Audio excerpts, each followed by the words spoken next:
there. Subscribe to my channel. And also press this bell icon. Good day. Welcome to Math Tutorial. Today, we will learn how to simplify polynomials. We already learned that polynomials are a combination of terms linked together using plus and minus. And each term of polynomial have a number part and a variable part multiplied together. In this tutorial, we're going to learn how to simplify polynomials. Simplifying polynomials involves identifying terms that are similar and combine them into a single term to make it shorter. For example,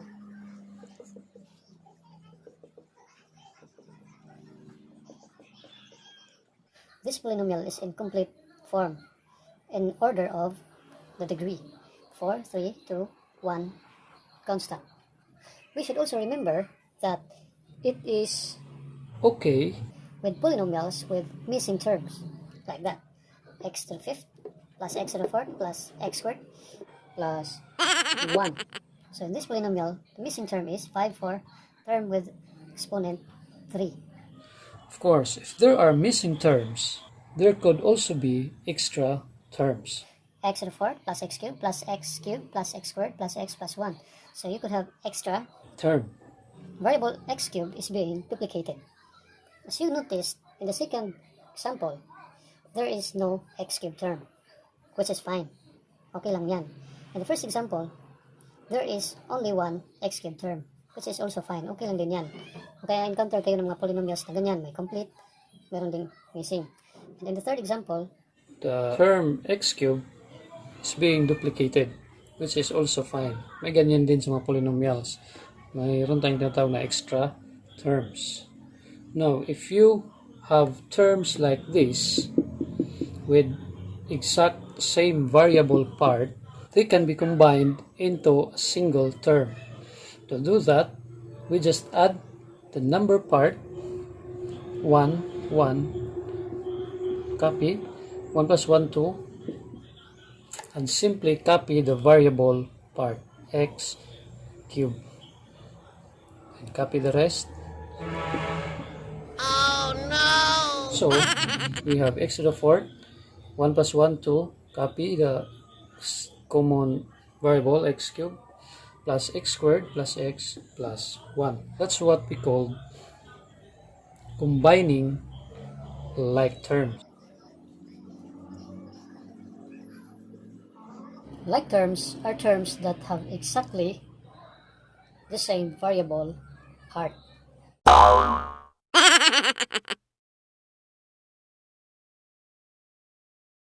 For example, 3x cubed plus 2x squared plus x squared plus 5x. The variable part should be exactly the same in order to combine them. So in this example, the terms that are alike Is the term that have exactly the same variable part.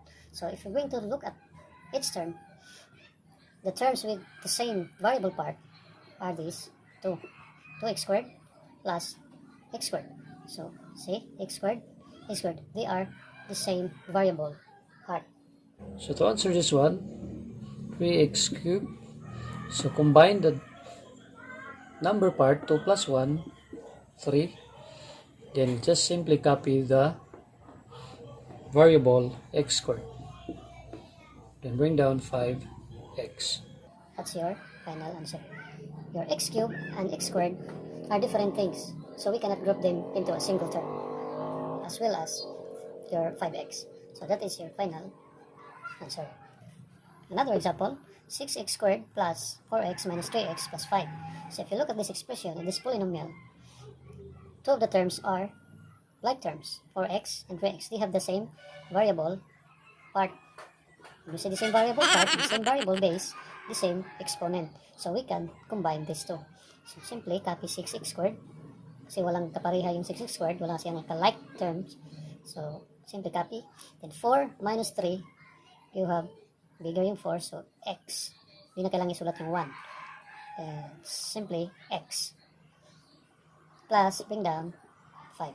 So since x squared and x are two different variables, two different things, we cannot combine them. So that is now our final answer. So this time, let us learn more about like terms. 4x and 5x. They are like terms. Since they have the same variable part, x, and the exponent is 1 and 1. So we can combine them. 4 plus 5, we have 9x. 6x and 5y. Are they like terms or not? They are not like terms because the variable part is x and the other one is y. So they are different variables. So we cannot combine them. 3x squared negative 5x squared. Like term or not?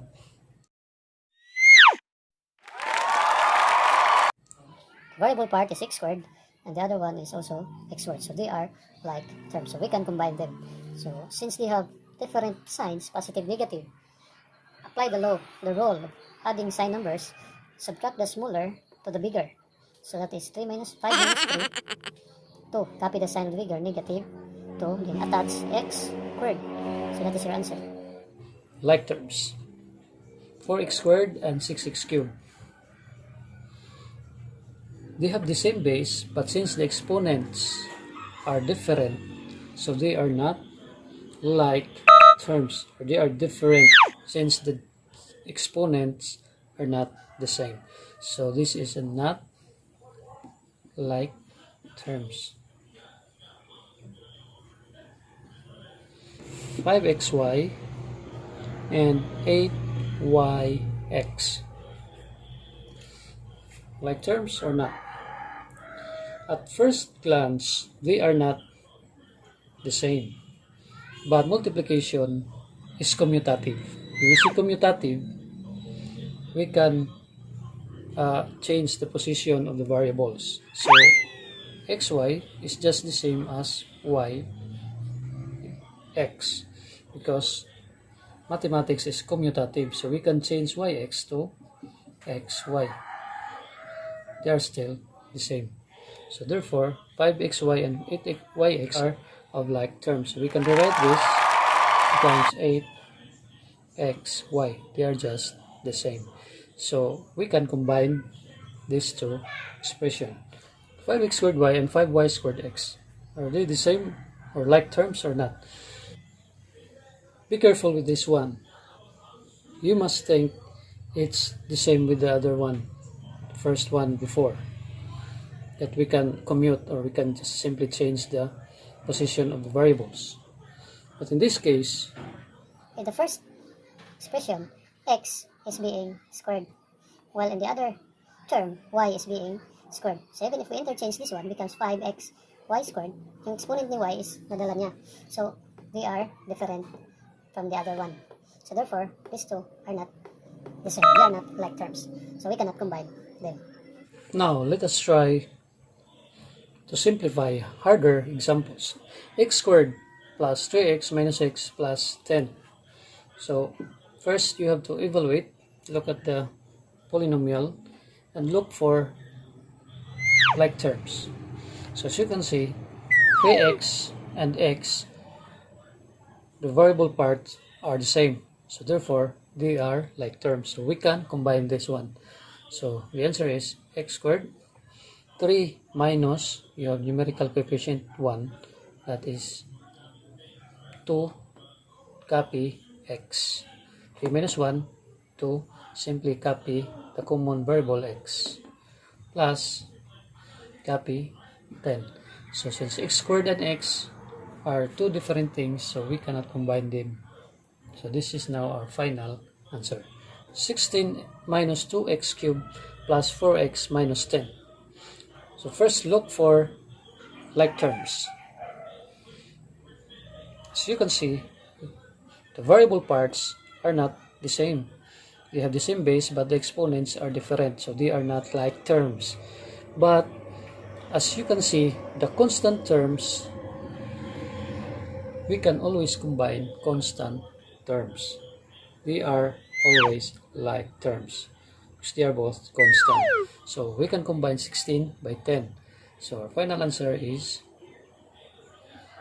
copy negative 2x cubed plus 4x since we cannot combine them.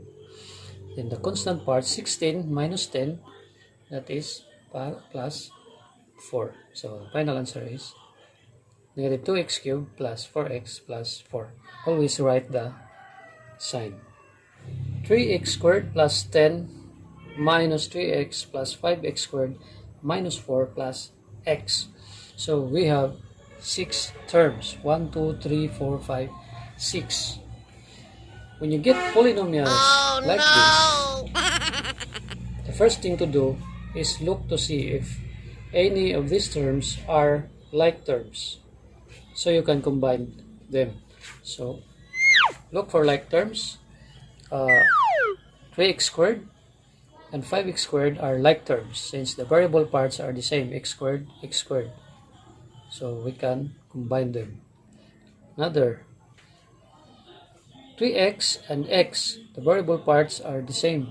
So these are also like terms. So we can also combine this one. And also the constant terms are always like terms. So we can also combine the constant. First, we start with the x squared. So since positive and positive, 3 plus 5. So you have 8x squared. Dapat nauna yung highest degree. Followed by, so we combine the x's. Negative 3x plus x. To add with unlike sign, so simply subtract. 3 minus 1, you have 2. Copy the sign of the bigger, minus. Then copy x. 10 minus 4. So you have plus 6. So that is your final answer. Now you know how to simplify polynomials by identifying and combining like terms. Sometimes it could be tricky since complicated polynomials may have many different terms that are not in order, like this. 2x squared plus 5x cubed minus 17 plus 2x minus 3x squared. Look for the like terms. You have x squared and 2x squared. So they are like terms, so we can combine. So 2x, negative 3x. So we have negative x or 1x squared. Just copy the variable part. Then, yung mga walang kapareha, simply attach them to the simplified form. We have bring down 5x cubed. So dapat siyang mauna because the degree is the highest degree. Then followed by x squared, followed by 2x, followed by the constant term 17. Just like that. X cubed and x squared and x are three different things. So that is our final answer. So after you combine, just bring down the other terms that has no like terms.